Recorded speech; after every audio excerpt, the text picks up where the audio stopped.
Donc je reprends cette notion fondamentale qui était restée extrêmement mystérieuse pendant des siècles, jusqu'au cours de cette semaine, où peut-être pour la première fois, ces notions ont été décodées.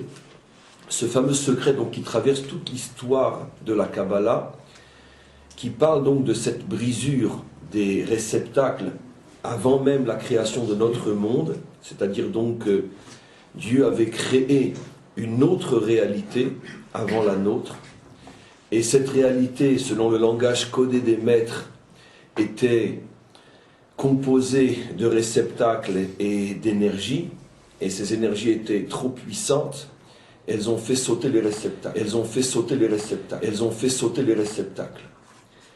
Et le premier, on pourrait dire le premier indice pour nous permettre de décoder, le premier indice qui avait été rapporté par le Ari Akadosh, était de dire que cette lumière, cette énergie qui a fait sauter les réceptacles, était la lumière des yeux. Mais il n'en dit pas plus. Mais il n'en dit pas plus. Et donc il aura fallu attendre des siècles pour qu'on puisse commencer à découvrir et décoder ce à quoi fait allusion cette notion. Alors on a expliqué effectivement cette semaine que l'une des manières de comprendre est la chose suivante.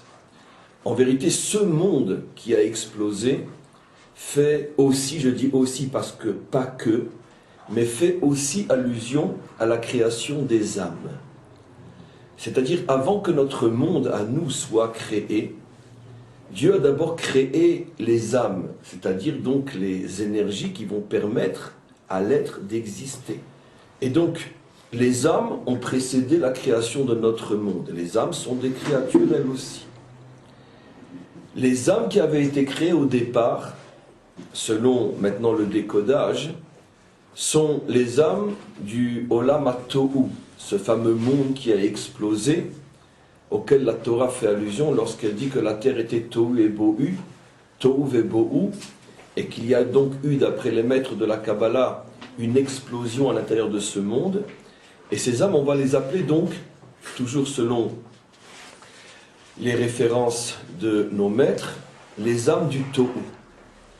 Et qu'est-ce qu'elles avaient de particulier, ces âmes du Tohu? C'est que justement, elles avaient été créées à partir de l'œil, c'est-à-dire décodées. Ces âmes avaient un niveau extrêmement élevé de perception du divin. C'était des âmes, on pourrait dire, d'un niveau spirituel inimaginable, au point qu'elles étaient véritablement en face de Dieu. Elles se savaient vues, elles se voyaient vues. Et donc on a expliqué que justement, parce qu'elles se savaient et se voyaient vues, elles n'ont pas pu supporter finalement ce regard permanent qui s'exerçait sur elles, et donc elles ont explosé. Elles ont explosé, cela signifie à notre niveau qu'il s'est passé quelque chose, qui va leur permettre à ces âmes-là d'échapper au regard de Dieu. D'échapper au regard de Dieu. C'était des âmes, on pourrait dire, d'un niveau spirituel inimaginable. Elles n'ont plus voulu le regard de Dieu. Il était insupportable. Et donc elles ont voulu fuir ce regard.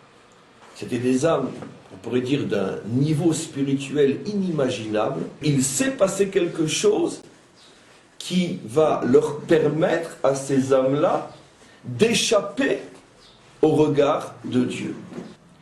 Mais ce qui se passe au niveau de Adam n'est que la répétition dans notre dimension d'un phénomène antérieur qui s'était déjà produit au niveau des âmes, où elles avaient été au départ créées pour être vues et elles savaient qu'elles étaient vues, mais quelque chose s'est passé, elles n'ont plus voulu être à ce niveau-là, elles ont fui ce niveau. Et la fuite de ce niveau, c'est ce que nous appelons effectivement la brisure.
c'est lui qui détient les clés de l'inconnaissable. Nul autre que lui ne les connaît. Et il connaît ce qui est dans la terre ferme, comme dans la mer, et pas une feuille ne tombe qu'il ne le sache, et pas une graine dans les ténèbres de la terre, rien de frais ou de sec, qui ne soit consigné dans un livre explicite. Et la nuit, c'est lui qui prend vos âmes, et il sait ce que vous avez acquis pendant le jour. Puis il vous ressuscite le jour afin que s'accomplisse le terme fixé. Ensuite, c'est vers lui que sera votre retour, et il vous informera de ce que vous faisiez.